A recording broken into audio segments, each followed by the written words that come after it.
ಕತೆ ನೀನು 1000 ಹೇಳ್ಬೋದು. ಸಿದ್ದರಾಮುಲ್ಲಾ ಖಾನ್ ಅಂತ ಹೇಳ್ತಾರೆ. ಸಿದ್ದರಾಮುಲ್ಲಾ ಖಾನ್, ರಾಹುಲ್ ಗಾಂಧಿ, ನೆಹರು, ಯಾರು ಮೋತಿಲಾಲ್ ನೆಹರುನ ಏನೋ ಹೆಸರು ಸರ್ ಅದು. ಎಲ್ಲರೂ ಇವ್ರೇನು ಮಾಡ್ತಾರೆ, ಎಲ್ಲರನ್ನು ಸಾಬರ್ ಮಾಡ್ಕೊಂಬರೋದು. ಯಾಕಂದರೆ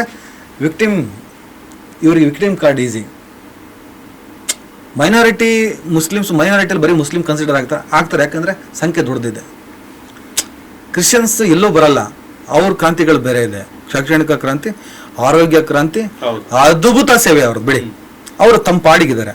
ಇವ್ರಿಗೆಲ್ಲವನ್ನೂ ಮುಗಿಸಿದ್ರೆ ಲಾಸ್ಟಿಗೆ ಅವ್ರಿಗೆ ಕೈ ಹಾಕೋದು ಸರ್. 100%. ಮುಸ್ಲಿಮ್ಸ್ ನಾವು ಅದಕ್ಕೆ ಏನು ಹೇಳ್ತೇವೆ, ಈ ಥರದ್ದು ಒಂದು ನಡೀತಿರ್ಬೇಕಾದ್ರೆ ನಾವು ಯೂನಿಟಿ ಆಗಬೇಕು ಅಂತೇಳಿ.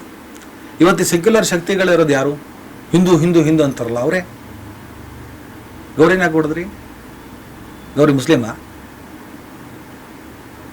ಇವತ್ತೊಂದು ಚಾನಲಲ್ಲಿ ಇಂಟರ್ವ್ಯೂ ಮಾಡ್ಕೊ ಬಂದೆ ಆ್ಯಂಕರು, ಜಾತ್ಯತೀತ ಪತ್ರಕರ್ತೆ. ಆಕೆ ನಿಲುವನ್ನು ಎದುರಿಸಲಕ್ಕಾಗದೆ ಆಕೆ ಖಾಸಗಿ ಫೋಟೋಗಳನ್ನು ಹಾಕ್ಬಿಟ್ಟು ನೀವು ಬರೆದ್ರಿ. ಆಕೆನೂ ಹಿಂದೂನೇ ಅಲ್ವಾ? ನಿಮಗೆ ಹಿಂದೂ ಮುಸ್ಲಿಂ ಅಲ್ಲ ಪ್ರಾಬ್ಲಮ್, ನಿಮಗೆ ವಿಚಾರ ಪ್ರಾಬ್ಲಮ್, ವೈಚಾರಿಕತೆ ಪ್ರಾಬ್ಲಮ್. ವೈಚಾರಿಕತೆ ಯುದ್ಧ ಮಾಡೋಣ.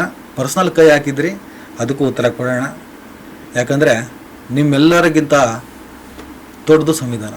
ಆ ಸಂವಿಧಾನ ನನ್ನ ಹಕ್ಕು ಕೂಡ ಹೌದು, ನಿಮ್ಮ ಹಕ್ಕು ಹೌದು. ಆಮೇಲೆ ಈ ಭಾರತ ದೇಶ ನಿಮ್ಮ ಅಪ್ಪನ ಸೊತ್ತಲ್ಲ. ಈ ಭಾರತ ದೇಶ ಪ್ರತಿಯೊಬ್ಬ ಭಾರತೀಯನ ಸೊತ್ತು.